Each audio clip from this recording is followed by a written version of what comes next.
Hi everyone, welcome to our channel Avinash Telugu traveller. ఈరోజు మనం వైజాగ్ నుంచి బొర్రా గుహలకు వెళ్తున్నాము. ఈ బొర్రా గుహలకు వెళ్ళడానికి మనకు రైలు ప్రయాణం విశాఖపట్నం నుంచి 6:45 AM కిరండోల్ ఎక్స్ప్రెస్ మనకు అవైలబుల్గా ఉంటుంది. రోడ్డు మార్గం ద్వారా కూడా మనం వెళ్ళొచ్చు. రైలు మార్గం ద్వారా వెళ్తే మనకు 40 టన్నెల్స్ వరకు వస్తాయి. ఒక్కొక్క టన్నెల్ కిలోమీటర్ పొడవునా ఉంటుంది. మనకు రోడ్డు మార్గం ద్వారా కూడా చాలా బాగుంటుంది, కానీ టన్నెల్స్ మాత్రం ఉండవు. వైజాగ్ నుంచి బొర్రా గుహలు మనకు 10th స్టాప్ వస్తుంది రైల్వే స్టేషన్.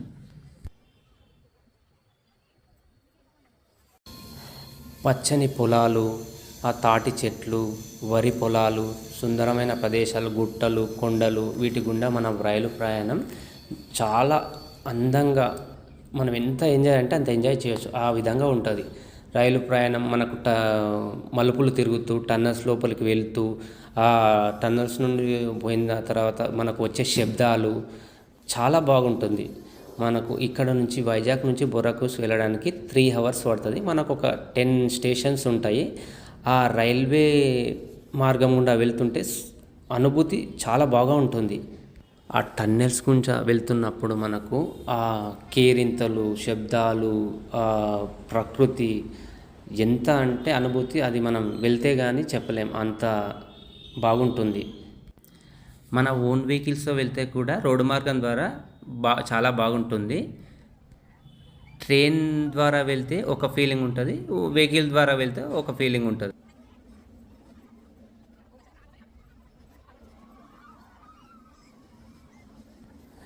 మీరు ఇక్కడ రైలు ద్వారా ప్రయాణం చేయాలనుకున్నప్పుడు ఈ జనరల్ టికెట్ కాకుండా బుకింగ్ చేసుకుంటే కొంచెం బాగా విండో సీట్ వస్తుంది కదా. విండో సీట్ ఉంటే మనం ప్రకృతి టన్నెల్స్ కానీ ఏదైనా చూడడానికి కొంచెం బాగుంటుంది.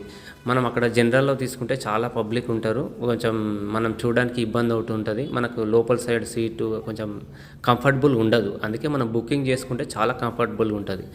ఆన్లైన్లో బుకింగ్ చేసుకుంటే చాలా, ఎందుకంటే మేము జనరల్లో వచ్చాం కాబట్టి ఆ ఎక్స్పీరియన్స్ మీకు చెప్తున్నాను నేను. 25 రూపీస్ టికెట్ ఉంటుంది మనకు వైజాగ్ నుంచి బొర్రా గుహల వరకు, కానీ బుకింగ్ చేసుకుంటే ఇంకా కొంచెం బాగుంటుంది.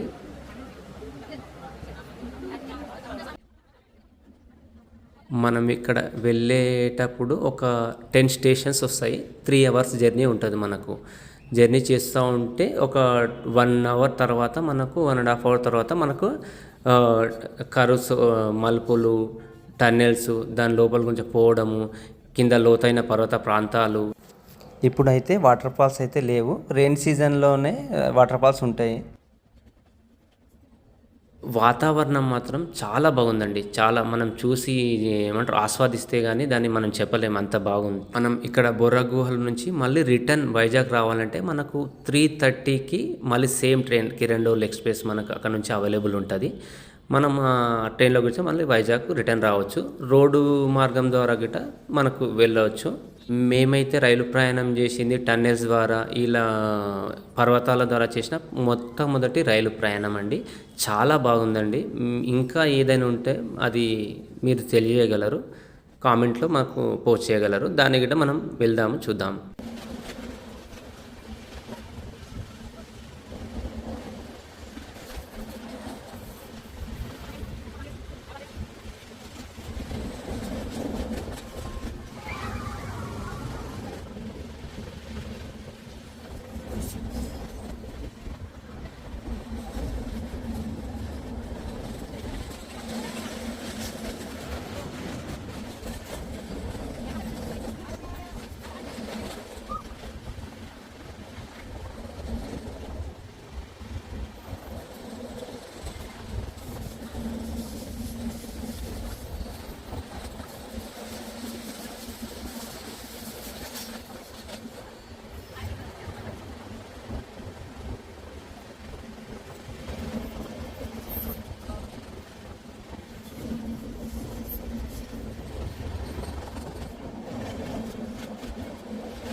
మనకిప్పుడు రైల్వే స్టేషన్ వచ్చేసింది. మనం రైల్వే స్టేషన్‌లో దిగేసి అక్కడ నుంచి మనము వెళ్ళాలి. రైల్వే స్టేషన్ దిగిన తర్వాత నడక దారి గుండా మనం వెళ్ళొచ్చు. ఒక 800 మీటర్స్ ఉంటది.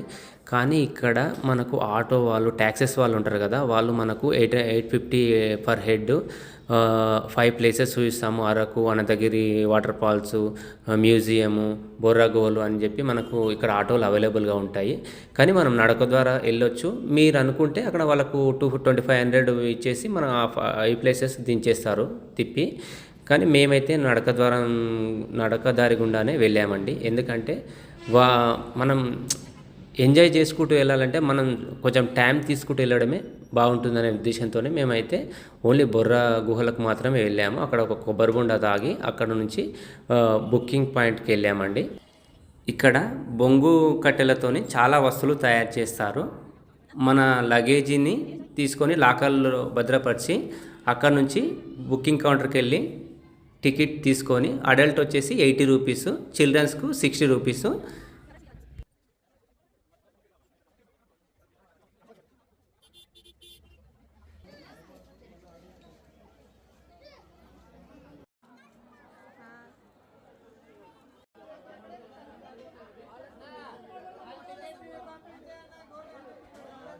ఈ బొర్రా గుహలు 1807 సంవత్సరంలో బ్రిటిష్ శాస్త్రవేత్త విలియం కింగ్ కనుగొన్నాడంట.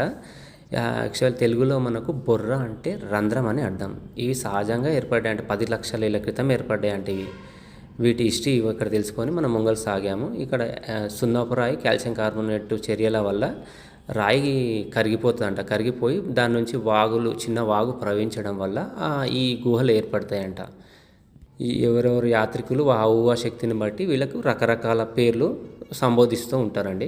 ఆంథ్రోపాలజిస్టులకు ఇక్కడ 30,000 సంవత్సరాల నుంచి 50,000 సంవత్సరాల క్రితం రాతి పనిముట్లు లభ్యమైనాయంట. దాన్ని బట్టి మానవులు నివసించినట్టు ఇక్కడ చెప్తూ ఉంటారు. గిరిజనులు ఇక్కడ బోడో దేవుడు అని, శివపార్వతి, తల్లిబిడ్డ అని రకరకాలుగా పూజిస్తూ ఉంటారు. మనకి ఇక్కడ జంతువులు గిట్ట చాలా కనువిందుగా చేస్తాయి. వాటిని మనం చూస్తూ, ప్రకృతిని చూస్తూ మన ప్రయాణం ముందు సాగించవచ్చు. ఇక్కడ ఫొటోస్ వ్యూ బాగుంటుందండి. ఇక్కడ ఫొటోస్ కానీ, వీడియోస్ కానీ తీసుకోవడానికి చాలా బాగుంటుంది. వాతావరణం కూడా చాలా చల్లగా, మనకి ఎలాంటి ఇబ్బంది లేకుండా చాలా సాఫీగా సాగిపోతుంటుందండి మన ప్రయాణం. ఇంతకుముందు ఇది 1 కిలోమీటర్ వరకు 4 గుహలు ఉండేవంట. 4 గుహలలో 1990లో ఇది అటవీ శాఖ వీటిని హ్యాండ్ ఓవర్ చేసుకొని ఒక్క గుహ మాత్రమే మనకు అవైలబుల్ ఉందంట. కిలోమీటర్ లోపలికి వెళ్ళేది ఉందంట. కానీ అది దాన్ని క్లోజ్ చేశారంట. వీళ్ళు అటవీ పర్యాటక వాళ్ళు హ్యాండ్ ఓవర్ చేసుకొని అక్కడ పచ్చని చెట్లు, ఈ ప్రాంతాన్ని అవన్నీ అభివృద్ధి చేయడం స్టార్ట్ చేశారంట. కొంచెం బొర్రా గుహలకు వెళ్ళే ముందు మన ప్రయాణం చాలా కేర్ఫుల్గా ఉండాలండి. ఎందుకంటే కొన్ని చోట్ల రాళ్ళు, మెట్లు సరిగా లేవు. కొంచెం చూసుకొని జాగ్రత్తగా మన ప్రయాణం కొనసాగించాలి. ఎందుకంటే మనం అక్కడ బొర్రా గుహలను చూస్తూ ఇక్కడ మెట్లు కొంచెం దూరం వరకు ఉన్నాయి, కొంచెం దూరం కొంచెం పాడైనయి. పైనుంచి వాటర్ డ్రాప్స్ పడుతూ ఉంటాయి. స్కిడ్ అయ్యే ప్రమాదం కూడా ఉంటుంది. మనం చాలా రష్ గిట్ట చాలా ఉంటుందండి. పబ్లిక్ చాలా ఉంటుంది. మనం వీకెండ్స్ వెళ్ళాం కాబట్టి చాలా పబ్లిక్ ఉంది. ఈ బొర్రా గుహలలో చాలా సినిమా షూటింగ్లు కూడా జరిగినాయండి. వాటిలో జగదేక వీరుడు అతిలోక సుందరి చూశారు కదా, ఆ సినిమా షూటింగ్ ఇక్కడ జరిగిందండి. శివ మూవీ ఉంది కదా నాగార్జునది, అది కూడా ఇక్కడ జరిగిందంట అండి. ఇంకొకటి ఫేమస్ సినిమా జంబలకడి పంబ, నవ్వుల సినిమా, అది కూడా ఇక్కడే జరిగిందంట.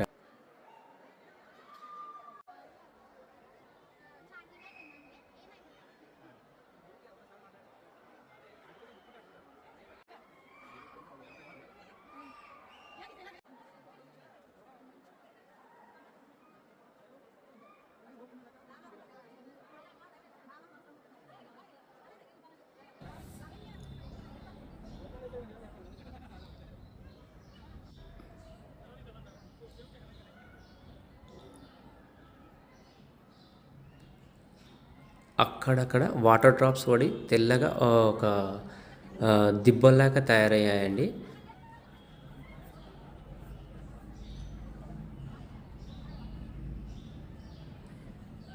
కానీ వీకెండ్స్‌లో మాత్రం చాలా పబ్లిక్ ఉన్నారండి. కనీసం నడవడానికి లేకుండా అంత పబ్లిక్ రావడానికి, పోవడానికి ఇబ్బంది ఉంది. కానీ చాలామంది విజిటర్స్ విజిట్ చేస్తున్నారు సాటర్‌డే, సండే. మిగతా రోజుల్లో చాలా తక్కువ ఉంటారంట. అక్కడ వాళ్ళు చెప్పారు. సాటర్‌డే, సండే అందరు హాలిడేస్ కాబట్టి అందరూ అప్పుడే వస్తారు కాబట్టి మనకు పబ్లిక్ ఎక్కువ ఉంటది. కానీ చాలా బాగున్నాయండి. ఇక్కడ కొంత వింత ఆకారాలు గిట్ట చూసాం మేము. ఆ గుహ గోడల పైన ఒక్కొక్క దగ్గర సాయిబాబా అని, ఓ దగ్గర వినాయక చవితి అంటే మనం ఏ విధంగా అనుకుంటే ఆ విధంగా మనకు కనిపిస్తున్నాయి. అక్కడ వారు గిట్ట చెప్పారు ఒక్కొక్క అనుభూతి అట్లా ఉంటుందని చెప్పి. అందుకే మనం అది చూస్తూ ప్రయాణం సాగిస్తూ ఉన్నాము. మనం కొంచెం జాగ్రత్తగా నడుచుకుంటూ వెళ్ళాలండి.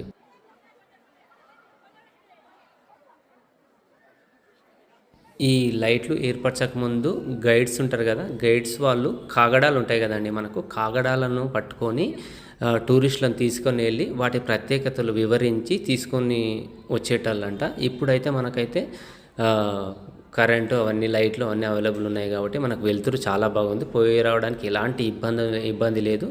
చాలా బాగుంది, పోయి రావచ్చు. కాకపోతే జర్నీ చేసే టైంలో మాత్రం కొంచెం స్టెప్స్ మాత్రం కొంచెం ప్రాబ్లం అక్కడక్కడ ఉన్నాయి. చాలా కేర్ఫుల్గా పోయి రావడం మనకి ఇంపార్టెంట్ అండి.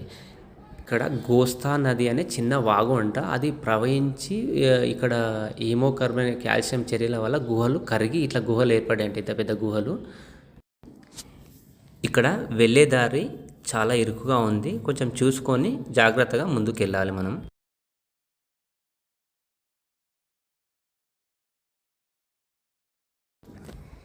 ఈ లైట్ల వల్ల ఈ గుహలో చాలా అందంగా కనిపిస్తుంది, రంగురంగుల లైట్ల వల్ల.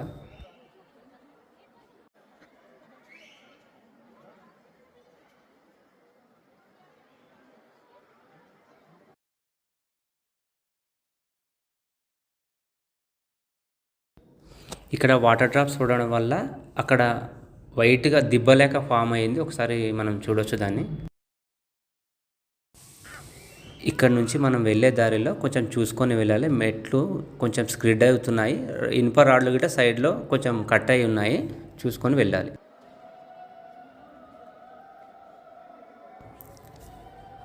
ఇక్కడ నుంచి మనం ఇంకా ముందుకు వెళ్ళాలి.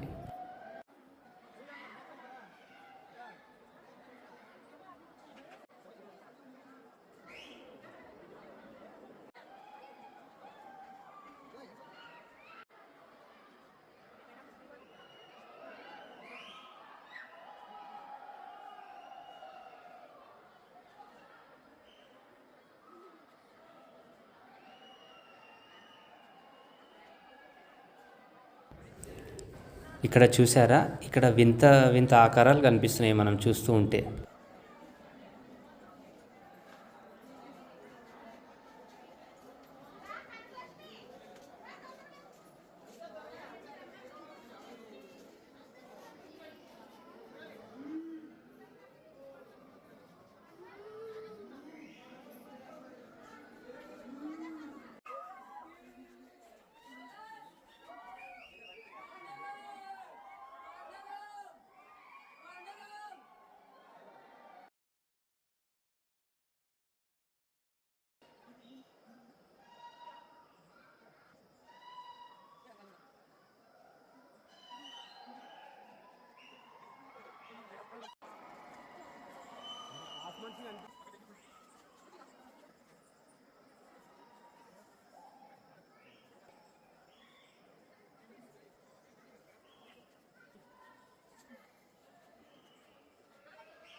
ఇక్కడ నుంచి మనం కొంచెం పైకి వెళ్దాం.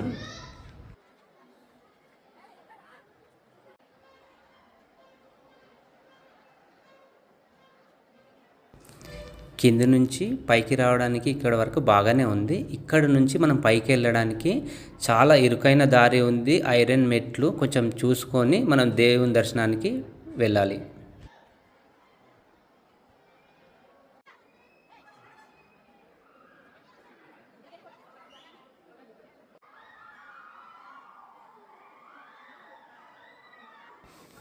ఇక్కడ చూడండి, వాటర్ డ్రాప్స్ పడి పడి ఎలా ఫామ్ అయిందో చూడండి.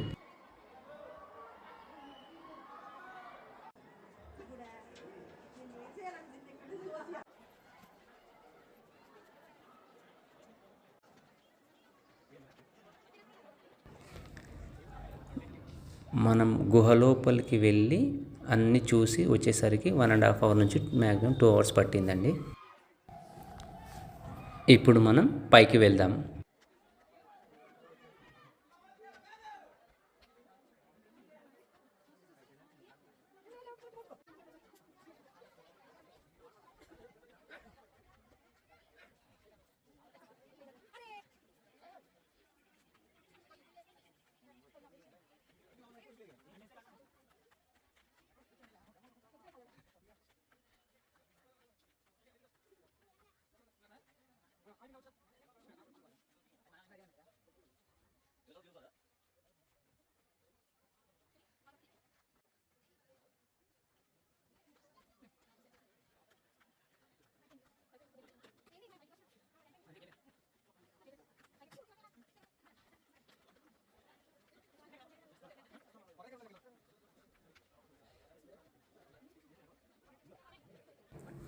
ఇక్కడ ఎగ్జిట్ నుంచి మనం బయటికి వెళ్ళిపోదాం.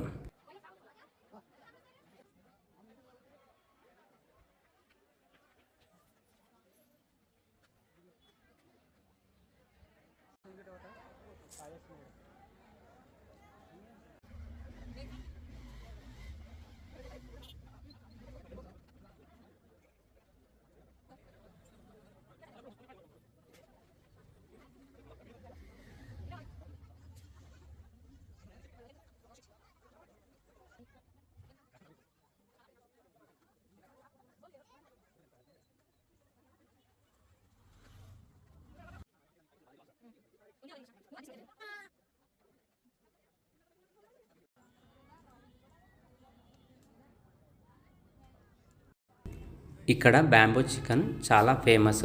ఒకసారి ట్రై చేసి చూద్దాం మనం.